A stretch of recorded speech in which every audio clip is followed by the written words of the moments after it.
Dozens of people are reported to have died in a stampede in Ethiopia after anti-government protesters were crushed while trying to flee from police. It happened at a religious festival in the Oromia region, around 40 kilometers south of the capital, Addis Ababa.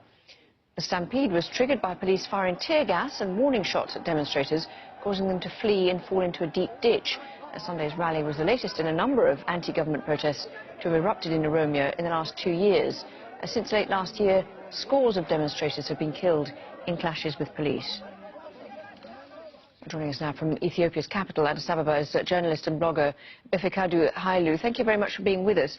Can you tell us a bit more about what you've heard, and certainly the numbers killed, and perhaps more about how this actually started? This Irrecha is a religious festival. It is Thanksgiving.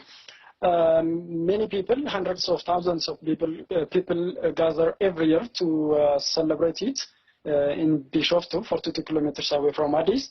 And they were celebrating, even though the leaders of this festival are usually the Abagadas, traditionally elected community leaders. But this year, according to information I have, the political leaders dressed with traditional Abagada dresses tried to make speech, and attendants were against it. So one of the users took the microphone on the stage and speak about the ongoing protesters and asked the people to chant with him. The people, of course, chanted with him, but it was all peaceful until the helicopters started to shoot gunfires against peaceful protesters. Then everything happened to be a mess. Official reporters have already said or confirmed that 52 people died, but activists are saying more than 500 people are dead, and the hospitals in Bishoftu and Addis Ababa are full of casualties.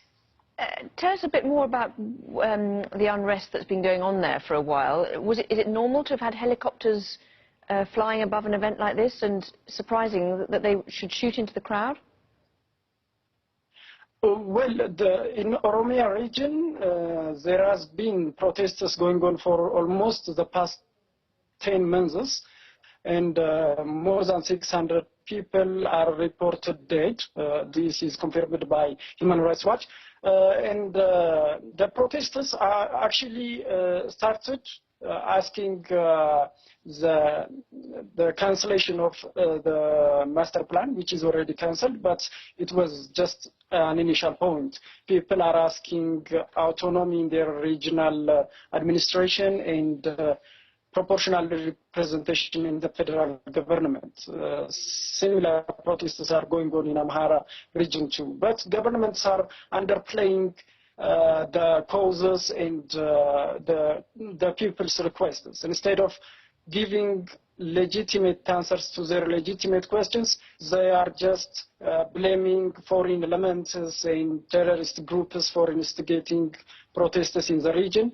So what happened today is somehow expected. However, I do not expect in a manner government will react by deploying helicopters against peaceful and unarmed protesters.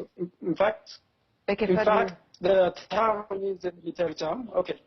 Befikadu Hailu, thank you very much indeed for joining us.